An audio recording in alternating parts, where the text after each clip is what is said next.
The phone arrived without a box, without a receipt, without a past. Mara found it on her kitchen table when she came home from work, resting beside her keys like it had always belonged there. It looked ordinary, slightly scuffed edges, a small crack on the screen. But when she pressed the power button, the lock screen lit up with a photo. It was her apartment. Not the one she was standing in, but the same room rearranged. The couch was gone, replaced by a narrow hospital bed. Sunlight fell through the window at a lower angle, catching dust in the air. And in the corner of the image, barely visible, was Mara herself older. She swiped again. Another photo. A cemetery. Rain-soaked grass. A familiar name carved into stone. Jonah Reed. Her brother. Alive, healthy, currently texting her memes about burnt coffee. The timestamp was 2 years away. Her hands began to shake. Over the next days, Mara tested the phone. She took photos with it. Nothing special happened. But every night, new images appeared in the gallery quietly without notification.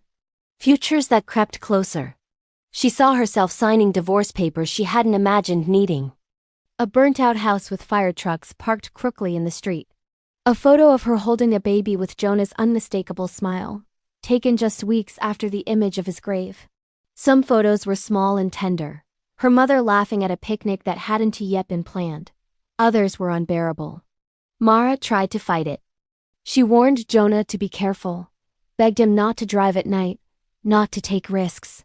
He laughed it off until one evening she shoved the phone in his face, showing him the grave. His smile faded, but the photo didn't change. No matter what Mara did, the future photos remained stubbornly the same.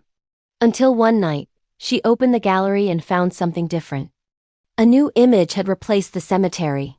Jonah stood in a hospital room, alive, smiling weakly, arm in a sling. The timestamp was unchanged. Mara cried until her throat burned. She learned then that the phone did not show destiny, it showed direction. The more she looked, the more she understood. The worst photos appeared when she froze in fear, when she tried to control everything. The softer ones arrived when she chose presence over panic, when she showed up, listened, loved fiercely without trying to edit the future. Years passed. The photos grew closer, their timestamps narrowing until one morning the gallery showed only a single image.